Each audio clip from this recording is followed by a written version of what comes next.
Her story begins on the evening of November 12th.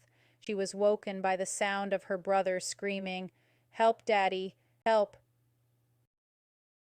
Then I woke up to my brother screaming, and he was screaming, "Help, Daddy, help."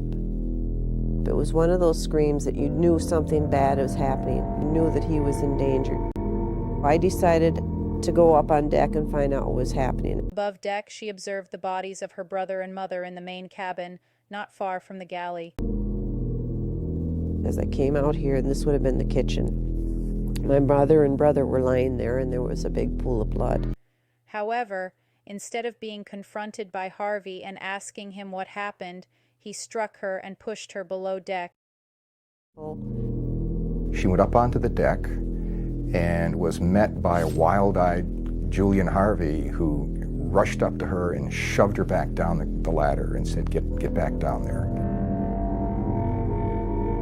I went back down and I got back in my bed. I just laid there, and then water started coming into my cabin. Before she could make any decisions, Harvey entered her cabin with what appeared to be a rifle in his right hand. Harvey and she made eye contact, but he did not shoot her, simply returning above deck. Then he came in my cabin, and he had a gun in his hand, and he just stared at me. We made eye contact, and he didn't say anything, and he backed out. So I decided that I couldn't stay there any longer because the water was making my mattress float. So I waded through, and I went on top of the deck again. Terry Jo returned to the deck shortly thereafter, only to observe Harvey standing on the deck and the vessel's dinghy floating on the port side. Meanwhile, the boat's sinking. And Terry Jo somehow had the presence of mind to remember that there was a life float lashed to the deck. I knew the boat was going down, and it was do this or die.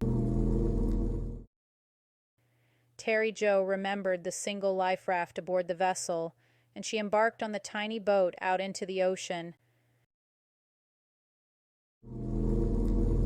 I scrambled over the sails to the top of the deck where I knew a cork raft was, untied it, threw it over the side, and got in it.